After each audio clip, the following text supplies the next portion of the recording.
All right. Okay. Well, this is it's week 4 already. It goes by quickly, huh? Week 4, and the topic of today is I don't know, nonlinear methods to fit data, including polynomial regression, step functions, basis splines.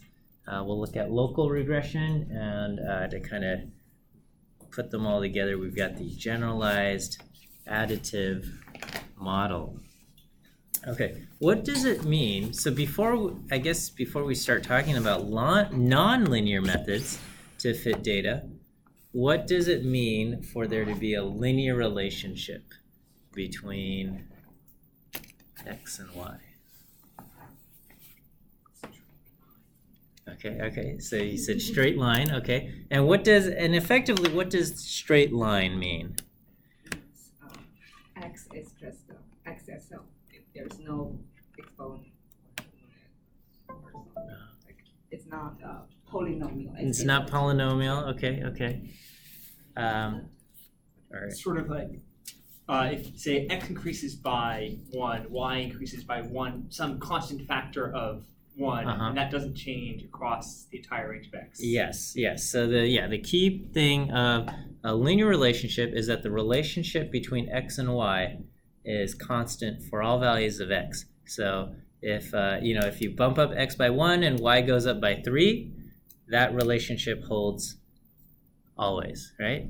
And so just we have like terms to kind of talk about things that are nonlinear, right? So when we talk about like diminishing returns, that's a nonlinear relationship, because it just means like by the time you're at this point, when you put in more effort, you're not getting as much back. Or volumes of scale, and you talk about the more you order more of something, and it costs less to get, I don't know, the first 5 pieces are super expensive, but then pieces 1,000 through 1,005 are a lot cheaper, and things like that, right? And so those are all nonlinear relationships that they might be inverse linear, so 1 over x, or like gravity is inverse square, right? 1 over x squared, I think, is gravity. And there's all sorts of different stuff in terms of how quickly things drop off or how quickly things ramp up. And so we'll take, we probably won't look at these kind of exponentially decreasing things, but this is a little bit more of a, when we get to like basis splines, these are kind of just arbitrarily smooth functions here. So let me fix my pen settings here.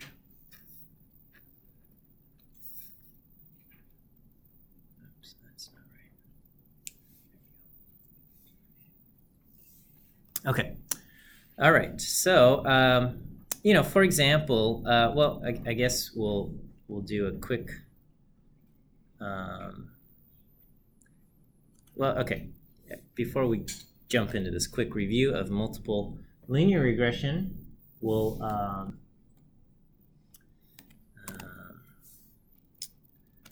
we will, for example, like how would you describe the relationship between age and human height?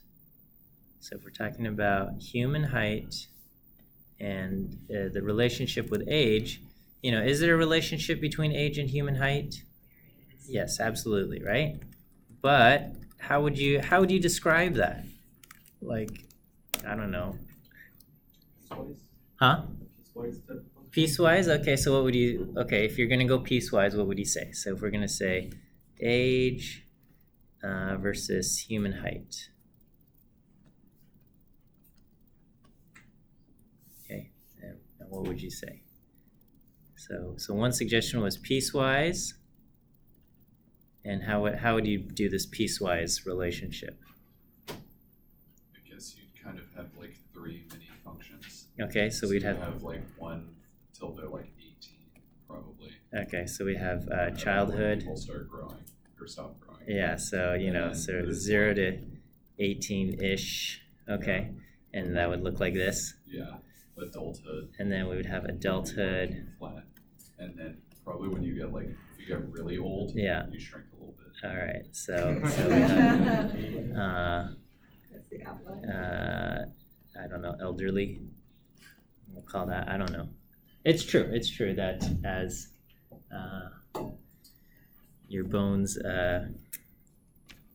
get weaker and things like that. Yeah, I actually the relationship. So you can look at the relationship between arm length and leg length and total height, and they're all very highly correlated, right? So tall people will have long arms and long legs. Short people will have short arms and short legs. And if you look at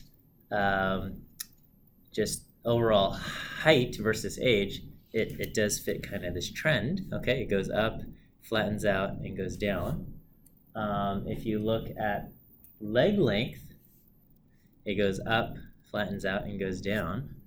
But arm length goes up and flattens out and does not go down. So so if you look at your arm span versus height, I guess an old person who's short, their arms are still just as long as they used to be, but they're Probably because it's not like hold weight. yeah. The arms aren't under gravitational stress, right? So in fact, it would be the opposite, right? Like if you're like holding bags the whole time, your arms might end up growing longer or something. I don't know. Okay, but anyway, so you know we can have piecewise, or you know we could also today we'll look at kind of what we might call a spline, where it just kind of draws a smoothed out thing like this. Okay, and we'll talk about how can we draw something smooth. And the way it works is kind of piecewise, except we do a few things to avoid corners, okay? Because we don't like corners.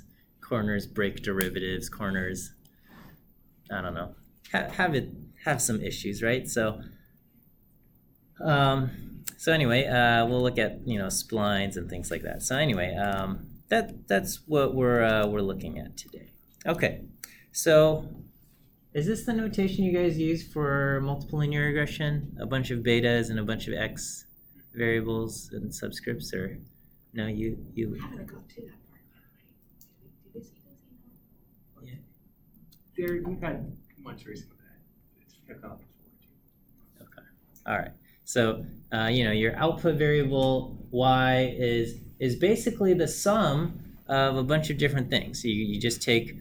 It's just constants multiplied by some variable. So you take whatever variable it is, x1, x2, x3, you multiply it by some constant, and we call these beta 1, 2, 3, and then you just add them together, okay? And that's basically multiple linear regression. And you have, you can do linear algebra to figure out what your betas are, or, some other method to figure out your betas. And then, you got error term. Normally we just say this is normal distribution with constant variance. That's like your regular old multiplier. Okay, polynomial regression, similar, except we just take one of these things and we say, hey, let's square it, let's cube it, let's raise it to some arbitrary power. And here I've just taken some x variable and I raised it, but you could have polynomial regression with multiple different x variables, and it could be like x1 and x1 squared and x1 to the third, and then later on you have x2 and x2 squared and x2 to the third, and so on and so forth. And so you might have like 10 terms in your multiple linear regression model, and I don't know, you can have 30 terms if you take each of those 10 and raise them to the third power or something. And this is just written with some arbitrary, I don't know, number of terms. And we also don't want to have too many terms because that could lead to overfitting, or we'll use up all of our degrees of freedom and stuff. But the important thing, I guess, is that these are examples of what we just call additive models, because basically we're just taking some terms and then we're adding them together, okay? Linear regression has very nice interpretability in terms of like if x goes up by 1, our y hat changes by the coefficient beta 1. If x2 goes up by 1, y hat changes by beta 2. And obviously, this how x is measured, the units that you're using to measure it will be important in terms of all of this.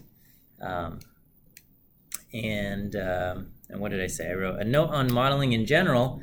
When we write the expression for the model, we'll often include the epsilon term, okay, because we're talking about y itself directly, which is not going to be estimated perfectly based on the coefficients and x variables, but there's always going to be some discrepancy, so we always include the kind of unaccounted for variance in this error term, okay? But then when we're talking about a prediction, we're just saying for these x values, we're going to make a prediction, and there's no error term, because if you have two kind of cases and they both have the same set of predictors, your prediction for both of them should be the same, okay? But of course, in the actual data, their output, their response might be different, but if the predictors that you're looking at, if both observations have the same set of predictor variables, your prediction should be the same, okay? And if you want them to be different, then that means there's some other variable that you're not including in your model, okay? So that's what I've got right here. Okay, and so here is what we're going to be doing today, the generalized additive model, okay? And we're going to remove kind of this restriction that the relationship between y and x has to be linear or has to be explained by some polynomial or some power thing, okay? And we're just going to say it doesn't have to be linear, it just needs to, ideally we can have some kind of smooth relationship between x and y, okay? If we can kind of just draw it to be a smooth thing, then that's fine, okay? And so here we can say, we can break down the relationship between y and x, and x1 is, might have this kind of relationship, and x2, y and x2 might have this relationship, and y and x3 might have this relationship. And this is, I'm just making this up. And the total y is going to be the sum of the x1, the x2, and the x3 together, okay? And so I guess we could imagine some coordinate, right? If x1 is 10 and x2 is 4 and x3 is 1, you take the output here and the output here and the output here, and you add them up together, and you get your prediction for y. Okay, and so this is kind of the goal that we're going for today, and we'll talk about how do we make such a smoothed out thing, okay? Rather than just some straight line thing, how do we make something that's smooth? Okay, so I guess this was my example. So I think I said if x1 is 7, okay, if x1 is 7, it looks like the corresponding y is around 6. And if x2 is 0, the corresponding y is around 1. And if x3 is 1, the corresponding y, I guess, is 1.4. So you do 6 plus 1 plus 1.4, and you'd get 8.4. All right, so that's the additive model there. Okay. Have you guys talked about collinearity and issues with that? Yes. Okay, so what's the issue if... Okay, so those of you who aren't in 402, okay, there's sometimes you'll have in your, the predictors will exhibit what we call collinearity, meaning that in the data, these two x variables, these two predictors are highly related to each other. You don't have a bunch of observations where the trend doesn't hold up. So for example, you're trying to predict how much a house costs, and you're looking at how many bedrooms it has and how much square footage the house is, right? And so in general, those two variables will be highly related. And so you'll have like houses with lots of square footage will have lots of bedrooms. Houses with low square footage will have few bedrooms, and the other and it holds up, right? If you have few bedrooms, you'll have lower square footage. Lots of bedrooms, high square footage, right? So if we want to predict, or if we want to figure out the relationship between square footage and bedrooms, or I'm sorry, not square footage and bedroom, these variables, square footage, bedrooms, and the cost of the house, which is the important one? Is it the square footage or is it the number of bedrooms? And it's difficult to designate. So I don't know. Anybody want to further explain collinearity? Add something. So what's specifically what happens with collinearity? You want to go for it? I can go for it. Okay. I can also go for it. Okay. Go for I'll it. Go for it. You do So it. basically, with collinearity, one variable that you're using as an explanatory variable is itself very well correlated or very well related to either another variable or a combination of other variables. So as a result, it's hard to determine what the actual relationship between these variables are, because it could be, say, variable 1 and variable 2 are essentially the same as one another, very highly correlated. Your coefficients are hard to determine, they're sort of unstable. The problem is the coefficients become very unstable because you could just depending on the random observations in your data set. One observation might say, oh, it's the square footage that's really important, and we're going to put a big coefficient, big kind of weight on this, and we'll lower the weight on the bedrooms. And then another data set, same data, but maybe just different random observations, it comes back and it says the bedrooms are really important and this actual square footage is less important. And so you have the coefficients that you're estimating, kind of like the price of the house goes up $100 per square foot or whatever, maybe that's one model will say that, and then the other model will say, no, it's $200 per square foot, and the other says, no, it's only $50 per square foot. Well, what is it? These numbers are all over the place, and that's what we mean by the coefficients are unstable and things like that. So, this kind of same problem still exists here, okay? They say those two are not independent, like those two factors are not. Yeah, the kind of predictor variables, well, you'll say that they're correlated, and generally if there's correlation, then they're not independent per se. It's I guess how you want to define independent. Like they have nothing to do with each other. Yeah. So I guess generally in linear regression you probably use the term orthogonal rather than independent. And so orthogonal would mean that there's no correlation between the X predictors. Basically, you're thinking orthogonal means right angles, and we use the same symbol, the right angle symbol, to say that this X variable, this predictor variable, has zero correlation with this other X predictor variable.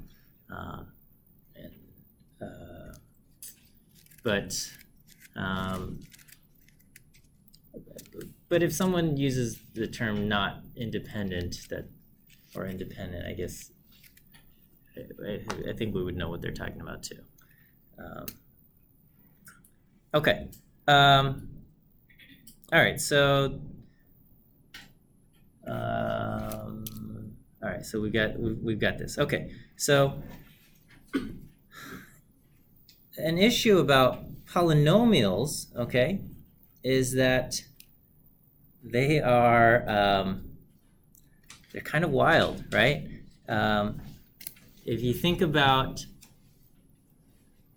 so you take some polynomial of like arbitrarily high degree, you can probably get it to fit your data fairly well, okay? If your data is kind of wiggly or whatever, you can fit in like this, 30 degree, x to the 30th power and fit a polynomial that will fit it very well, okay?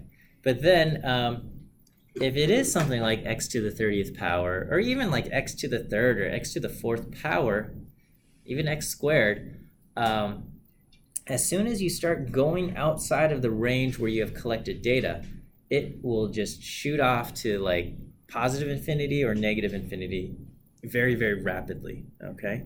And so, so polynomial regression is a little bit dangerous in that regard, okay? It's very, it's easy to kind of visualize, and in fact, it is just straight.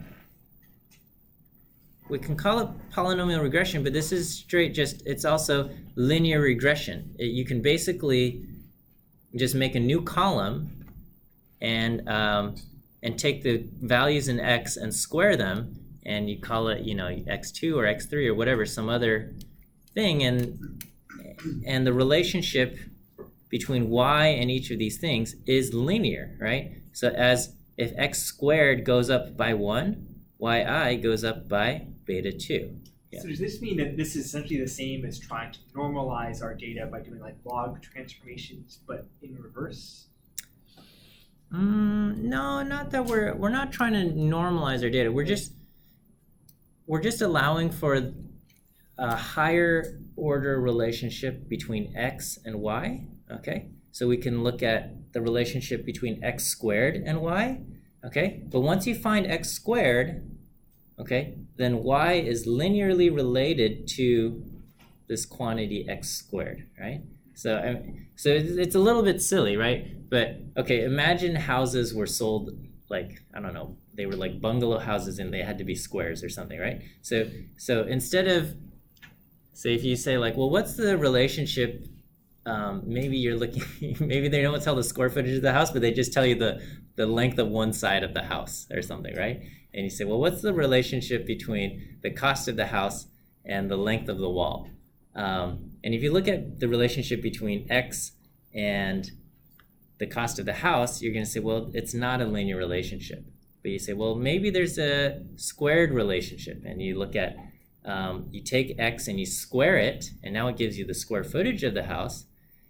And lo and behold, there is a linear relationship between the cost of the house and the square footage of the house. There is a linear relationship.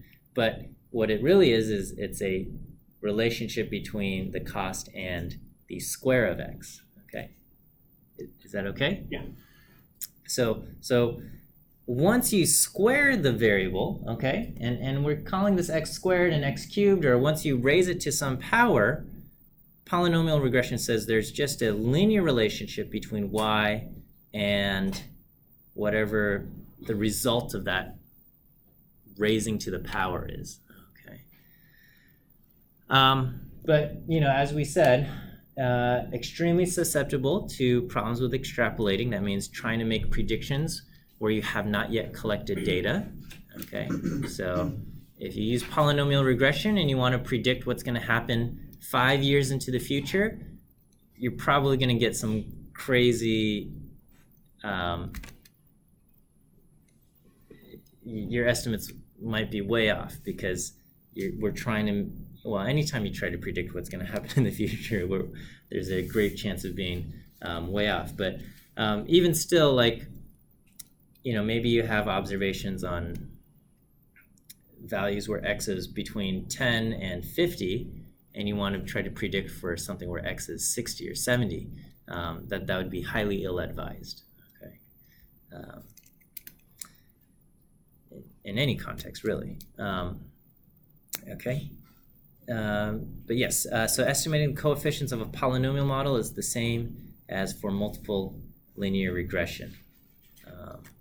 And I think I just write in this paragraph what I described, how once you've created x squared, you can call that another variable, and then there's just a relationship, a linear relationship between x squared, or that x2 variable, and the outcome. Okay. Another issue is that if you wanted to do polynomial regression yourself, you might just say, okay, here's my x column, and x has the values 1, 2, 3, 4, 5, and I'm going to make an x squared column, and it has the values 1, 4, 9, 16, 25. And I'm going to make an x cubed column, and that's going to be 1, 8, 27, 64, 125, or something like that, right?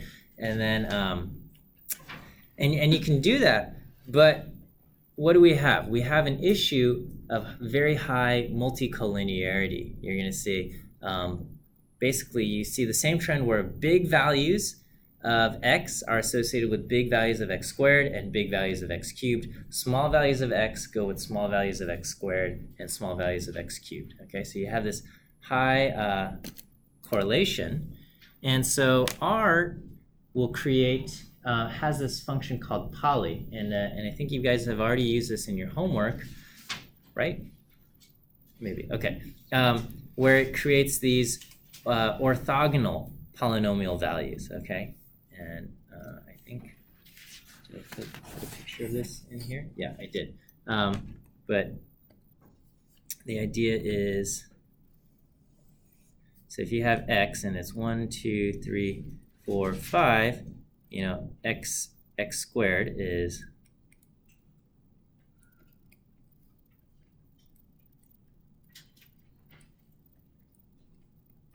and basically you've got this, and then you've got this, and then you've got this, right? So this is the x squared and x cubed and x, okay? And so this is all correlated. And so what poly will do is for this range, okay?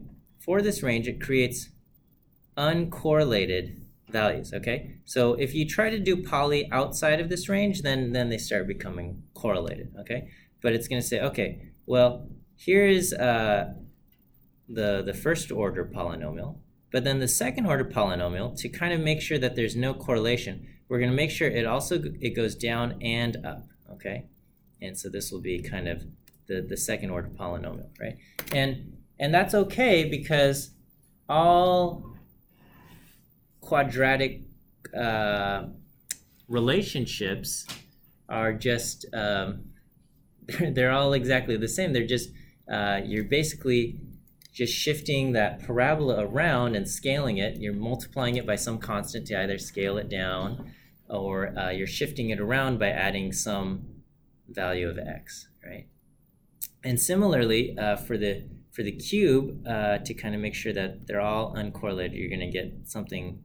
I should probably have used a different color. Something that looks like this, and the cube relationship again is just going to be the cube multiplied by some constant plus a quadratic multiplied by some constant and plus a first order relationship multiplied by some constant.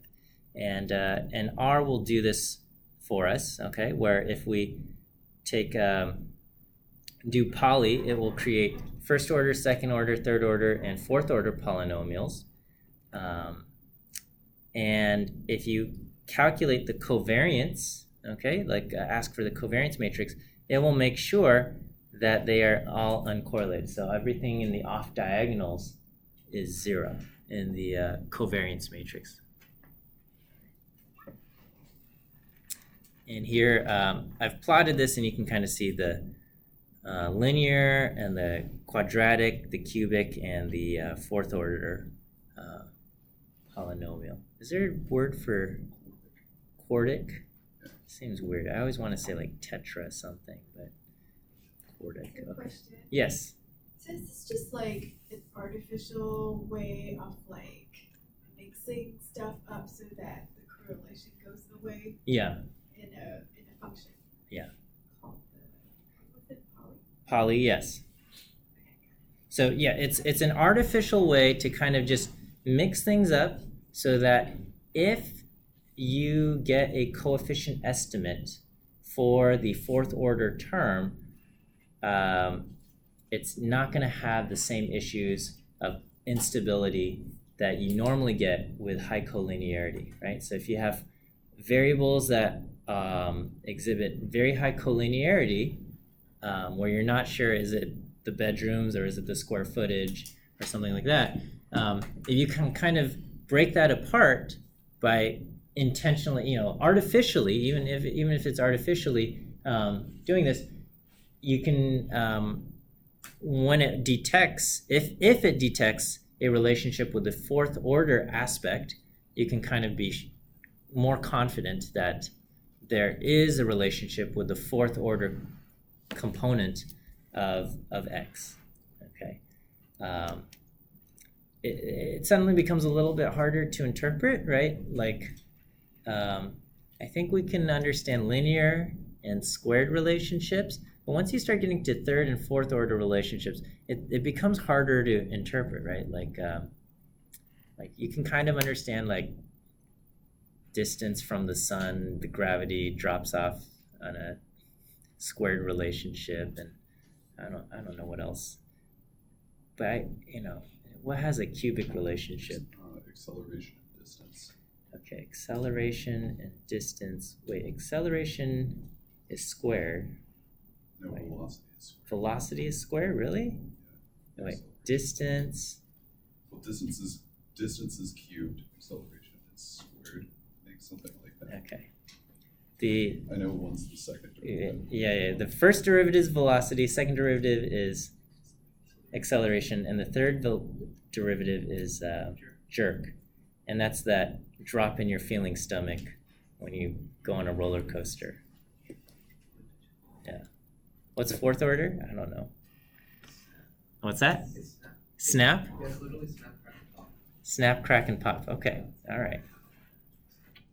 I have a question. Yes. I'm not sure second line of coding x equal Poly 3 S4. s. Yeah, I try to print it. Uh-huh. I get a lot of number, Yeah. but I cannot understand. All right, let's Yeah. let's take a look just real quick, okay?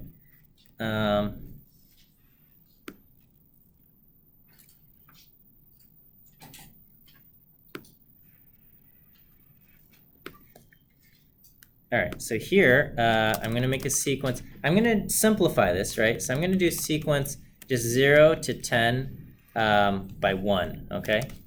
So S is just the integers 0 through 10. And then I'll go ahead and do poly S and 4, okay? It's too wide. Okay, let me just do this again. Hopefully it'll fit this time, yeah. Okay, and so it's hard to tell what's going on here. But this first column is a linear relationship. I can plot and this first column of the matrix, okay? And you can see that it just starts at negative 4.7, and each increment is by like almost 1, but like 0.95. Okay, I don't know how it picks its numbers, but it does, okay, somehow.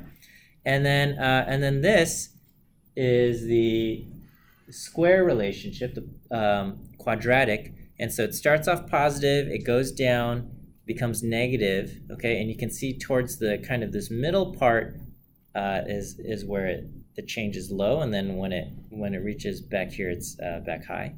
And then here is it's a cubic relationship, and you can see there's massive change at the ends. It goes from negative 4 and it jumps up to 9, and then it comes back to 3, 3, 2, and then it dives down to negative 9 and things like that. Okay, and then here is the fourth order polynomial, and so I can plot the relationship between S and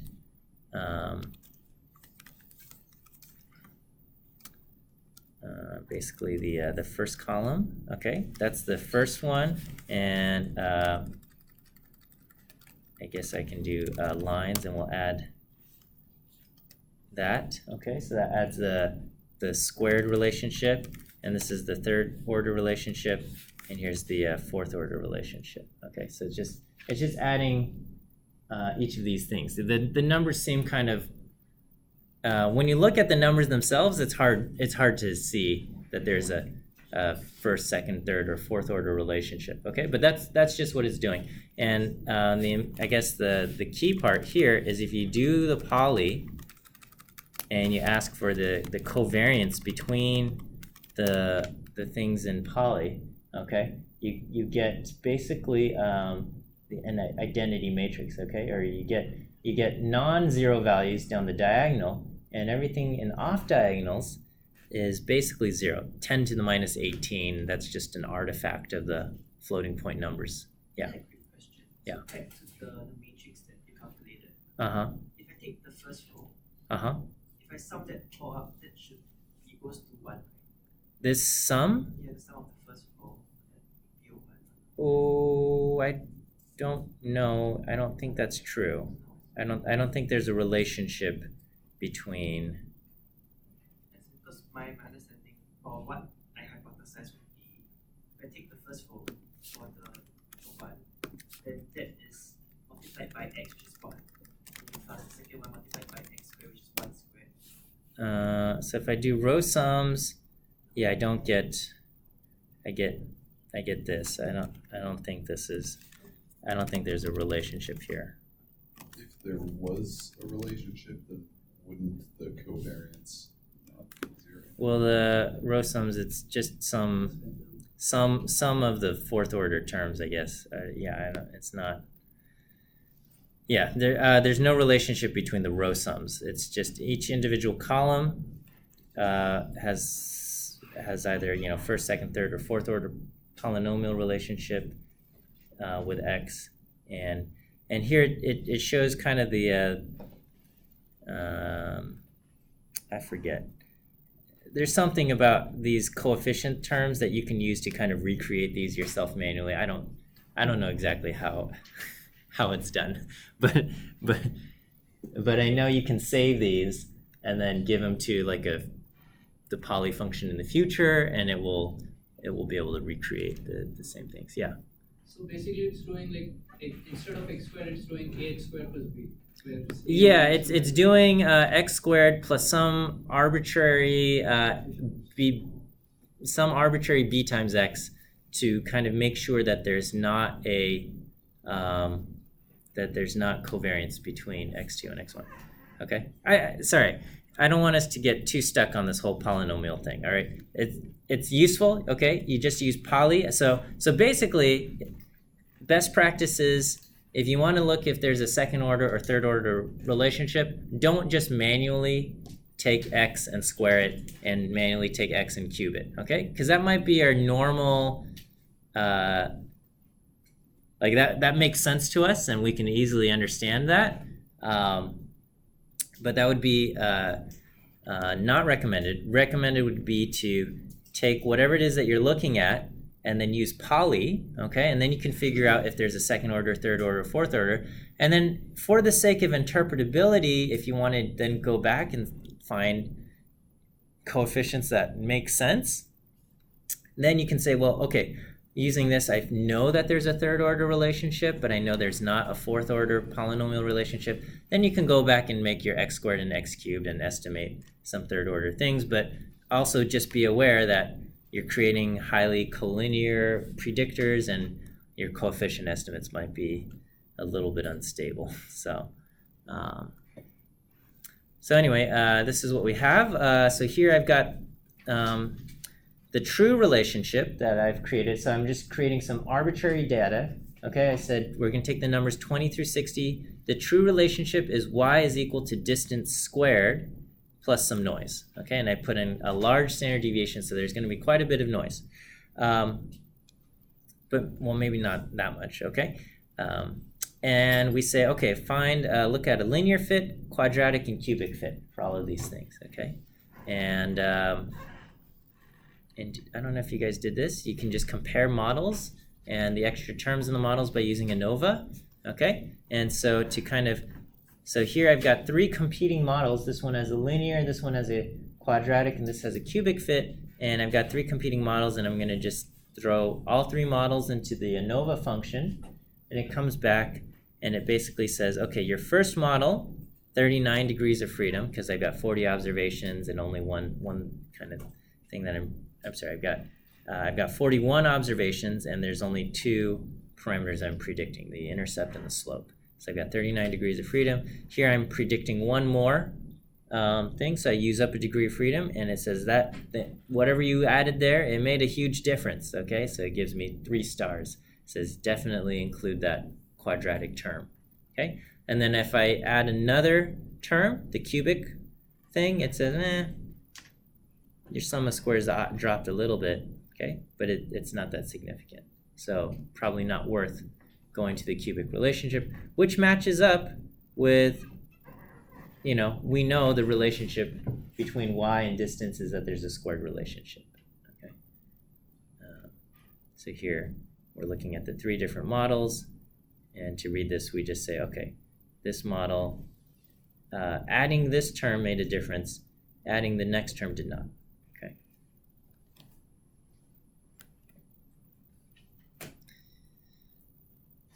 And so this is kind of the plot of the data.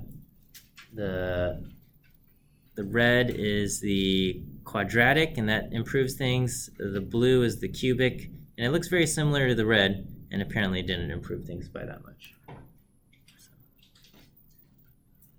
All right, is that okay? We can talk about step functions, okay? And step functions these are mostly here because when we get up to splines, splines are kind of built off of the idea of step functions, but smoothed out. Okay, and so in a step function, we're fitting a piecewise linear thing. Okay, and actually a piecewise constant thing. And we just take our x and we make a bunch of cut points, like C1, C2, C3. Exactly where you should make your cut points, as far as step functions go, is a little arbitrary. There's infinitely many potential cut points to consider. So, one thing is you can just do it arbitrarily. You can graph it and eyeball and say, looks like I should put a cut point here, and it looks like I should put a cut point there. And I know that feels very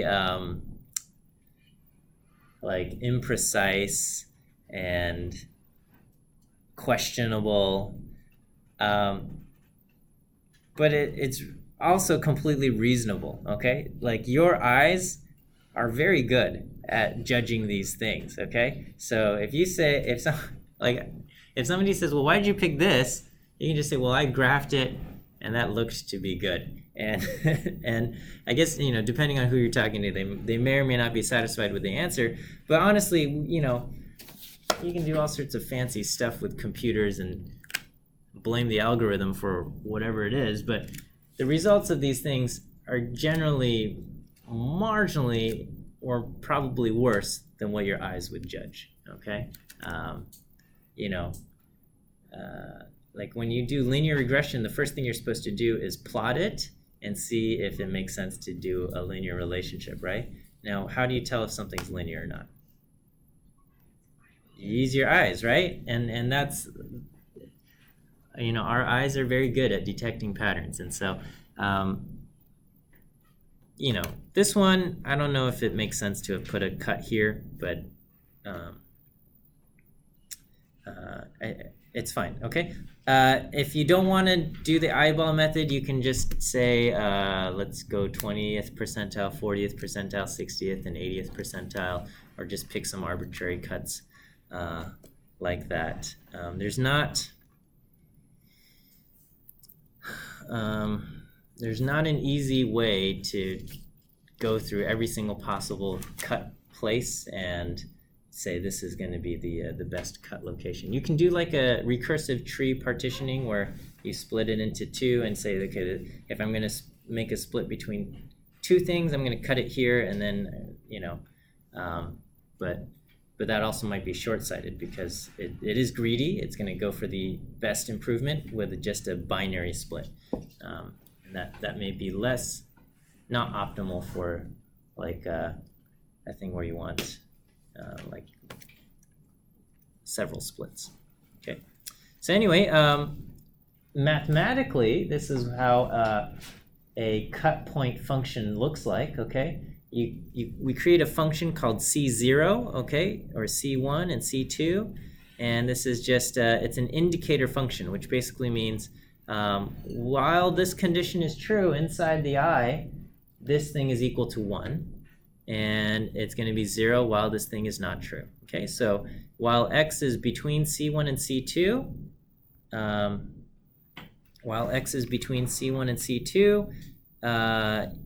this function has the value 1, and it's 0 everywhere else.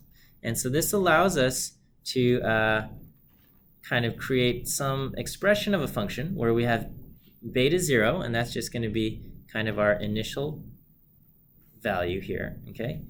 And beta 0 is going to be so you take I think I might have these subscripts off by a little bit, but you know, for C1 between C1 and C2, it's going to be the height of this bar here, which is going to be beta 0 plus beta 1, okay, and then between C2 and C3, it's going to be beta 0 plus beta 2, and then for things greater than C3, it's going to be beta 0 plus beta 3, okay, and I think, so this should actually be C0x. I should have a C0x here, okay? All right, no. And this is fine, okay. Sorry, this is fine. Beta 0 here, so we don't actually have a C0x. And then C1 is true between C1 and C2, so we're going to do beta 1 plus 1 times, so C1 becomes 1, this function becomes 1. And so the value of y is beta 0 plus beta 1, everything else is a 0, and that's what we get. So between C1 and C2, it's beta 0 plus beta 1, which gives us this value, and everything else, all of these other functions are 0, okay? And then when we get to the next break here, between C2 and C3, this thing becomes 0. Everything else over here is 0, but this C2 is a 1, so it becomes beta 0 plus beta 2. Okay, and so that's kind of our how it works, okay? So yeah, cut point creation is often arbitrary, okay?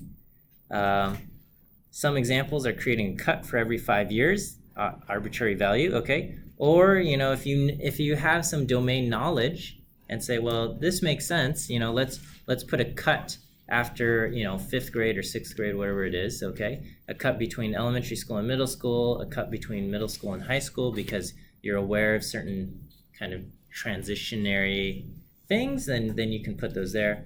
And then, you know, of course, the other is just eyeball it and say, well, it looks like we should put a cut here, right? So again, you know, we were talking about what's the relationship between height and age, and you know, when do people stop growing?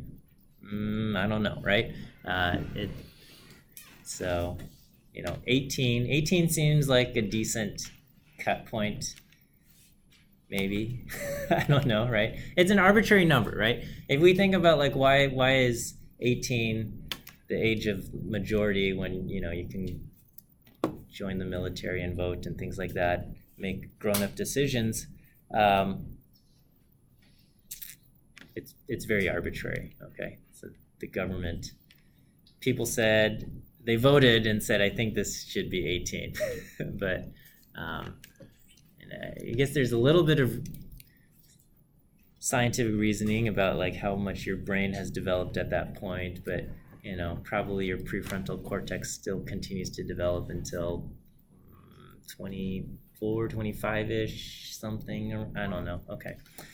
But 18, that's the number.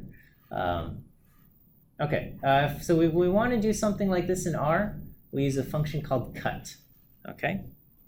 And you put in x, and you give it some number like 4, okay? I think you can also specify the cuts yourself manually using, you'll have to look at the help file for cut, but if you use cut and you give it 4, it's going to kind of do 25th, 50th, 75th percentile cuts, okay? So you get kind of 4 equal cuts, And then once you've cut it up, you just use the LM function, all right? Just like everything else, y has a linear model, linear relationship between y and cuts, okay? And then it prints out kind of the step function. If you want to see, well, what are the values that it predicts, then it draws the step function here, okay? This also shows, you know, it's not super great, okay? Because the true relationship is y is x plus some noise, okay? So there's just a linear relationship between y and x, but we told it there's a stepwise function, so it just tries to draw some steps based on the data it sees.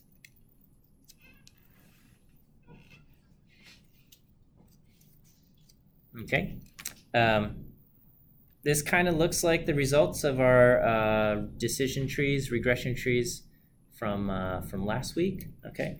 The important difference here is that for the decision tree and regression tree, as maybe you've explored in your homework, it's the partitions are determined by that kind of greedy decision. It tries to maximize the reduction in RSS.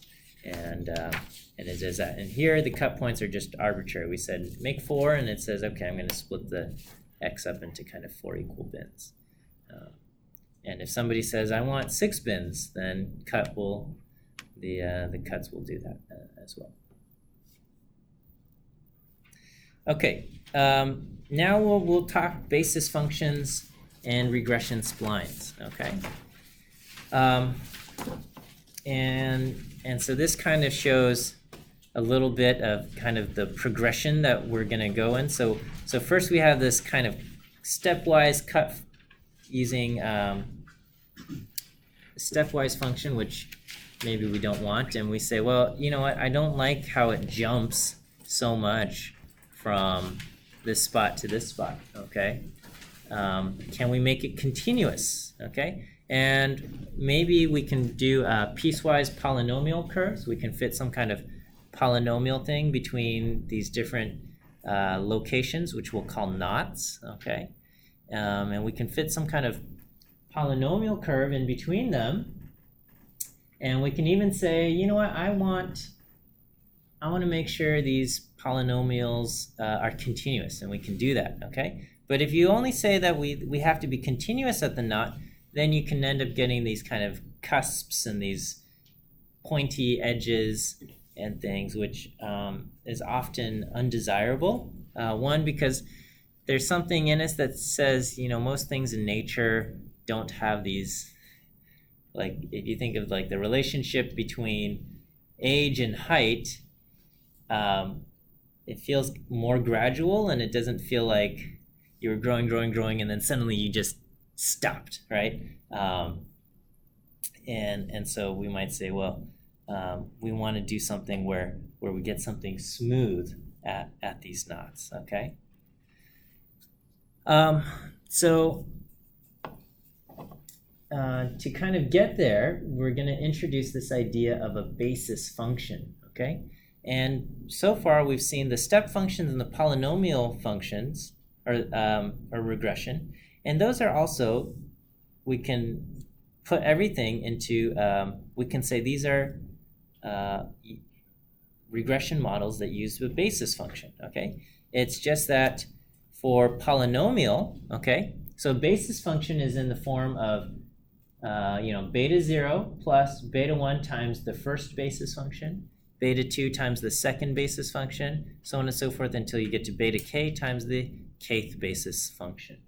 Okay, so it's still a linear model that is additive, except each of these things are just some basis function. For polynomial regression, the basis functions were x, x squared, x cubed, so on and so forth. Okay, so polynomial was beta 0 plus beta 1, and the basis function was x. And beta 2 times, and this second basis function was x squared, and so on, beta 3, and the third basis function was x cubed. Okay. For the step function, it also is in the form of a basis function. It was just this is beta 0, and then we had beta 1 times kind of the indicator that said it's between this and this. And then the next part was, it was beta 2 times the indicator that it was between the next set of cut points, and so on and so forth, okay? And so here we're going to do a regression spline that also uses basis functions, and we'll talk about what this basis function looks like, okay?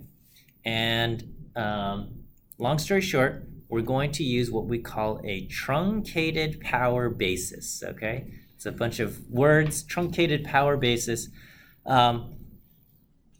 It sounds more complex than what it is, okay? Basically, it says you want a knot at, this is xi, I think it's the Greek letter xi, the lowercase xi. I don't know, okay? I don't know how to write Greek letters. Like, I never took, like, you know, you took penmanship in first grade and second grade, and you learn how to write your alphabet. They didn't teach us the Greek letters, so I don't know how to do this, right? So it's like trying to draw this, right? You know, it's like, you know, this includes serifs, and, you know, if you tried to write your letters to look exactly like this, it would look funny, but here, so I don't know. Okay, well, anyway, okay, so I got, all right, this is, I don't know, does everybody know how to draw a lowercase xi? That's good enough. That's good enough, okay. We know what it is. We know, all right, so this is xi, this is our location of the knot, okay?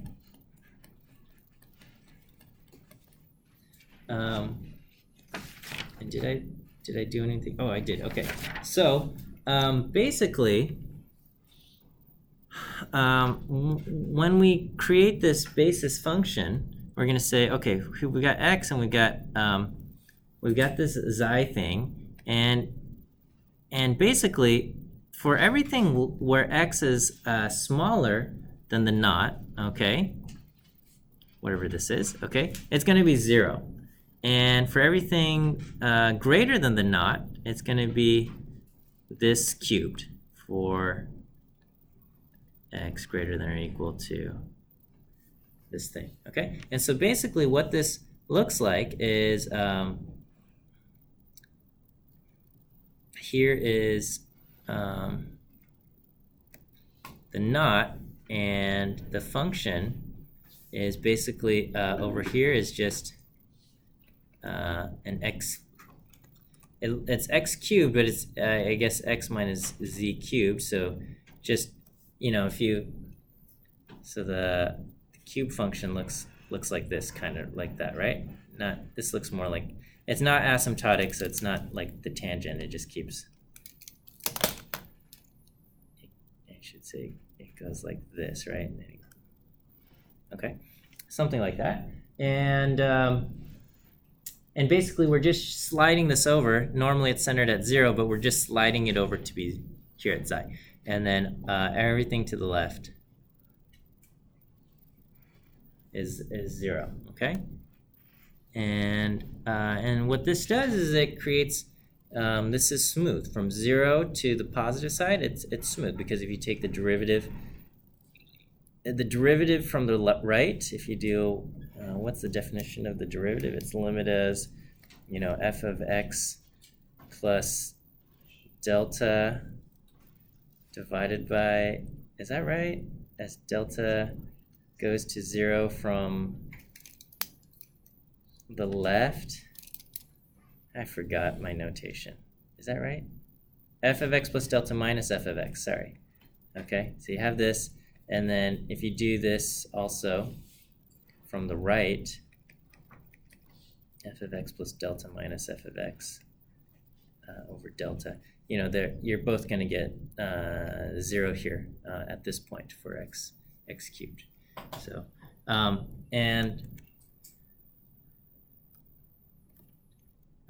okay, so here's just kind of a artificial example here. All right, so here's some data, y takes on these values and x takes on these values. And so if I plot it, it looks like this, okay? And what I'm gonna do is I'm gonna put a knot right here at x is 4. Okay, that's the plan. All right, and so okay, and so what we're gonna do is we've got a cubic relationship, beta 0 plus beta x1 beta x2 squared and beta x cubed, okay? And so that would fit a cubic function, and then I also fit a cubic basis function here, okay? Where it says we want to take x and we're gonna put a naught at 4. And so what this looks like, I don't know why there's a 0.5. This should just say 4. Sorry, typo. Okay. This is x minus 4 to the third power, and we can see that as far as this basis function goes, okay, this is equal to 0. If we take the derivative, okay, the derivative is going to be 3x minus 4 squared, okay, and at 4 it's also equal to 0. And if we take the second derivative, okay, we're going to get this 6 times x minus 4, and it is also equal to 0 at x equals 4, all right? And so if we have the first derivative, the second, if the function itself is 0, the first derivative is 0, and the second derivative is 0, then at the point x equals 4, everything to the left, okay, this, and do I have another color? This and this are exactly equal to each other, okay? So the first derivative of this part, the function itself at x equals 4 is equal to this entire thing, okay? The first derivative of this part is equal to the first derivative of this part. And the second derivative of this part, the inner part, is equal to the second derivative of the whole thing as well, because this is equal to 0 at x equals 4 for the value, the first derivative and the second derivative. Does that kind of make sense? So that's going to guarantee that the function is continuous at the point x is 4, that the first derivative is continuous at x equals 4, and the second derivative is continuous at x equals 4. And if your second derivative is continuous at a certain location, it is going to be smooth at that location, okay?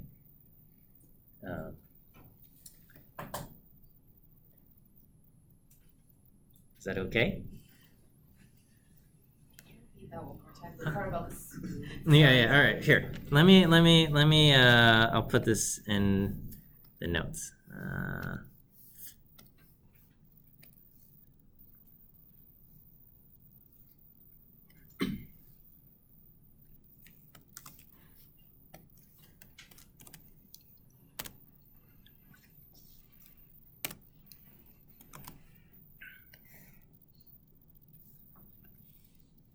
Okay, so so basically we're putting a naught at x equals 4, okay? And early, so we've established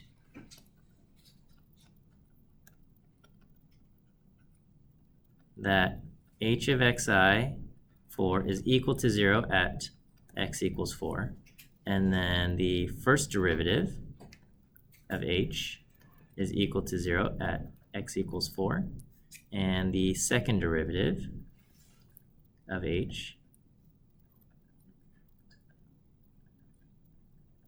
is equal to 0 at x equals 4. Okay? So the first the function, the first derivative, and the second derivative are all 0, which means if I call this the inner part of the function, okay, and we call this the outer part, the inner part is equal to the outer part at x equals 4, right? Because we're basically just adding on 0 here, okay?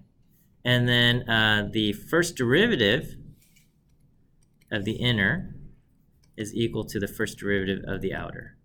Again, because all we're doing is we're adding on 0, okay? And then the second derivative of the inner is equal to the second derivative of the outer, okay? And so, okay, if the inner part is equal, so if you have a knot, okay, if this is equal, then this means the function is continuous.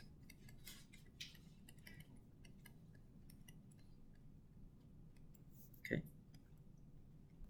And if the derivatives are equal, this means the slope at the knot is continuous. Okay, so this would be some kind of situation where you have a kind of a, if you have a knot here, okay, the slope on this side, okay, if you drew a tangent line at this point and a tangent line here, they would have the same slope, okay. And then the second derivative basically just shows that the change in the slope, okay, is basically if the slope is changing here, that same rate of change, it occurs after in the knot as well, okay. And so that kind of ensures this smoothness that you know, you've got the acceleration is smoothly changing. It's not you didn't, you know, even in physics, because of physics, like everything has to be continuous, but you know, it's technically, if you're driving along the highway and you're going 65 miles per hour and then you suddenly slam on the brakes, so your acceleration, so you used to have, like, you're going constant speed and you have zero acceleration at that moment, you're just cruising at 65, and then you suddenly hit the brakes, and so it drops off to like negative whatever, your acceleration is negative, you're gonna feel this jolt. Technically, your the distance is a continuous function, right? And then even the speed, your velocity is also continuous, because you start at 65 and you're just sharply dropping, okay? But this, I guess this also forces that the change in the acceleration be continuous as well, okay? So you get a smooth function, okay? So change in slope is continuous, which means we have something smooth. Okay, so anyway, Do we have to prove like all three conditions? no, I don't make you guys prove anything, okay? Maybe we should, but right now, It's just I a know. fun fact. yeah. Well, it's just so you know that when we're talking about a cubic basis spline, you'll know it's smooth, and it's not just like magic that it's smooth. That, like, at least there's a little bit of reasoning behind it, right? A little bit of intuition. Maybe you don't have to prove. Like, I'm actually really, like, I'm not good at proofs, because if I try to make a proof, somebody will be like, this is not a logical thing, right? There's a loophole here and doesn't actually prove it. So so that's like I think that's why I probably don't teach proofs, because I'm not really great at it myself. Okay, but anyway, here is y, x, x2, x3, and then h of x, okay? And so notice how the relationship between h of x and x3 is just that, so x3 goes 1, 8, 27, 64, and h of x is basically the same thing, 1, 8, 27, 64, but it's just shifted so that it starts at x is 4, okay? Sorry that there's a break in the table here, okay? So x goes 1, 2, 3, 4, 5, 6, 7, 8. x2 is 1, 4, 9, 16, 25, 36, 49, 64. And x cubed is all of these values cubed, so 1, 8, 27, 64, 125, so on and so forth. And then h of x is exactly the same as x cubed, but it's just shifted farther down. Okay, so it starts at x equals 4 and goes 1, 8, 27, 64. And everything before that is a 0. Is that okay? So this is like I'm trying to manually fit this basis spline. And so if I do this manually, I can just say, okay, give me a linear fit between y and x, x2, x3, and this h of x, this basis function, cubic basis function. And it fits these things. Apparently nothing is like super significant, but we get these kind of coefficient estimates, and if I plot this, I get kind of a smooth fit to the data points that I've thrown in, okay? And so this part before 4 and to the right of 4 are actually distinctly different functions, because this now includes this h of x component, but it looks pretty smooth here, right? At the point of transition, it's pretty smooth. Yes? I thought you just said that it's not good to do a manual. Yeah, it's not good to do manual. So in real life, you wouldn't do it this way, okay? I'm just illustrating. This part is mostly for an illustration of what x cubed is and what h of x is, okay? So just so you can see that like I've done it manually and it works and it looks like this. Yes, in real data, there is a function in R that will create basis splines for you.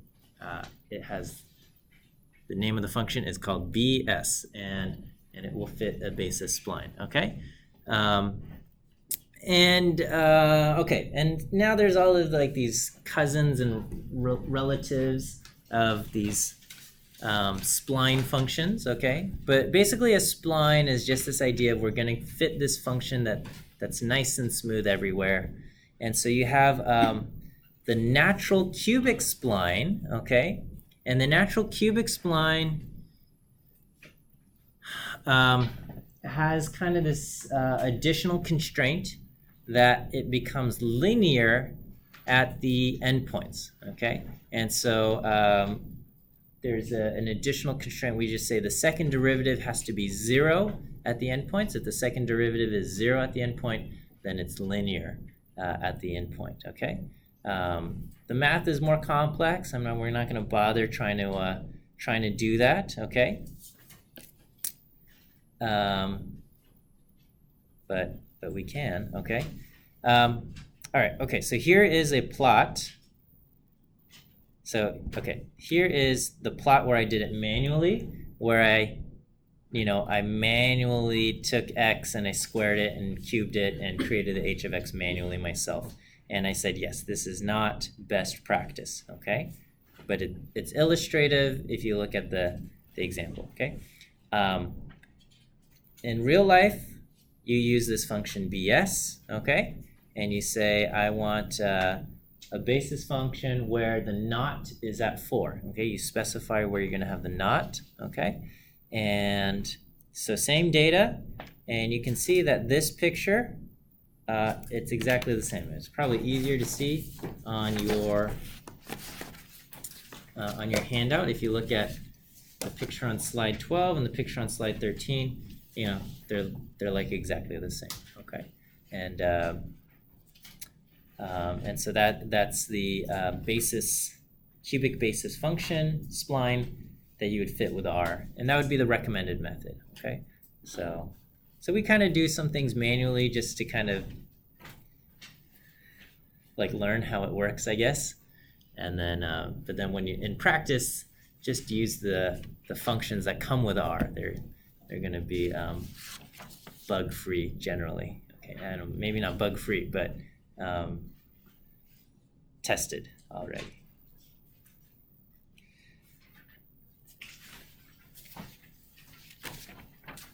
All right, okay, so natural splines. So natural splines are created using the function ns for natural spline, okay? And the natural spline requires that the thing become linear at the endpoints. And this one, and here I only put one knot, okay? And so it doesn't do a great fit, okay? With one knot, the fit's not so great. So with a natural spline, you probably have to throw in a second knot or something. And so here I did that with natural spline knots at locations 3 and 6, and that again is just kind of an arbitrary thing. As far as, where do you put the knot for a natural spline? You'll kind of do it where maybe it's the bend is the sharpest. Okay, so if we do this at 3 and 6, we get something that looks like this. All right, the summary table on the natural spline kind of segments the natural spline into kind of 3 regions, like before 3, between 3 and 6, and then after 6, to just kind of indicate whether it's important to have these different regions. And we can see all of these are very important and stuff. Okay, so here's the natural cubic spline fit with 2 knots, and you can kind of play around with it, see how many more knots you want. General rule is if you can achieve a good fit with fewer knots, then better, but add knots until you're comfortable with how it fits. But different people might have different opinions on exactly how many knots should exist in the data or in the fit, and there's not, we don't have some magic rule that says here's what it looks like, here's how many knots you need to have. Okay, a lot of this, especially this week's chapter, a lot of it is eyeballing and trying to get something that your eyeballs feel like, yeah, that looks good. Okay, and I think it's okay to trust your eyeballs. All right, and if you're not sure if you're overfitting, then that's when cross-validation is a good idea. You create a holdout set or multiple of these holdout sets. You fit some kind of natural spline, and you fit it to your training data, and then you look at your test data, and if it still looks good, then great, okay? And if it doesn't, then refine your model accordingly. But it's okay to just say, we did this visually to figure out whether it looked good or not, right? Okay, yeah, the choice of the number of knots can be checked via cross-validation. You can do them uniformly or not, okay? Let's see. Why don't we take a short break here, say 10 minutes, and we'll come back, we'll look at smoothing splines and local regression.